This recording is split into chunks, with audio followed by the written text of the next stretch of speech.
kunci-kunci sukses, paling tidak good practices yang kami lakukan. Pertama, sebuah lembaga pendidikan akan maju kalau di dalamnya orangnya adalah rukun-rukun.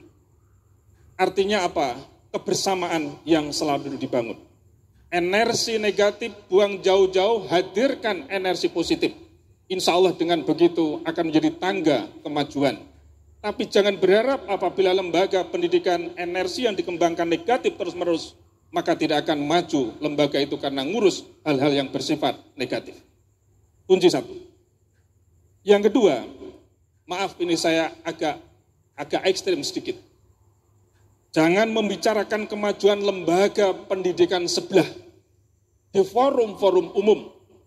Di forum-forum umum, karena itu sama dengan membranding lembaga-lembaga pendidikan sebelah. Di kampus Unisma, saya pernah mengatakan haram apabila berbicara tentang kemajuan lembaga pendidikan tinggi sebelah. Tapi harus bangga dengan lembaga pendidikan Nahdlatul Ulama. Yang ketiga, mulai kerja dari yang terkecil.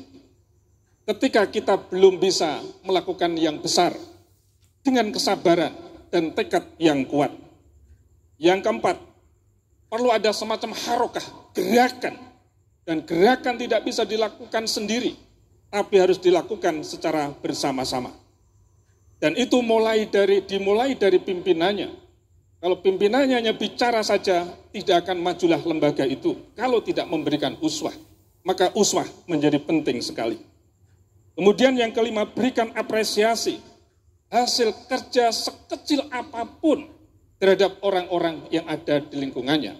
Jangan pernah mengecilkan siapapun di lingkungannya ketika kita ingin maju. Berikan apresiasi kepada mereka. Kemudian yang keenam, lakukan percepatan untuk perubahan dengan membawa prinsip tiada hari tanpa agenda perubahan dan mengajak seluruh unsur di dalam lembaga itu. Kemudian yang keempat, munculkan local wisdom sebagai bagian untuk memajukan lembaga pendidikan kita. Yang kedelapan, cari sisi lain ketika kita ingin melihat unggulan yang dimiliki oleh lembaga lain. Ketika Bapak Ibu melihat ada lembaga lain yang maju, jangan ikuti mereka secara sporadis. Tapi Bapak Ibu bisa melihat dari sisi lain untuk menyalip karena mereka belum memiliki sisi-sisi yang lain itu. Kemudian yang berikutnya adalah buat program-program yang adaptif terhadap tuntutan masyarakat dan zaman. Kita jangan berada dalam zona nyaman kalau ingin maju, keluar dari zona nyaman. Hiruk pikuknya sebuah lembaga pendidikan harus diciptakan dengan atmosfer yang tinggi. Kawal seluruh agenda dengan ketat dan terukur, sehingga semuanya akan bisa berhasil. Kalau dilepas, maka akan lepas pula. Tapi kalau dikawal dengan ketat, maka akan berhasil itu. Ciptakan lingkungan bersih, rapi, indah, dan nyaman. Dan itu menjadi daya tarik karena kita punya konsep an-nadhafatu minal iman.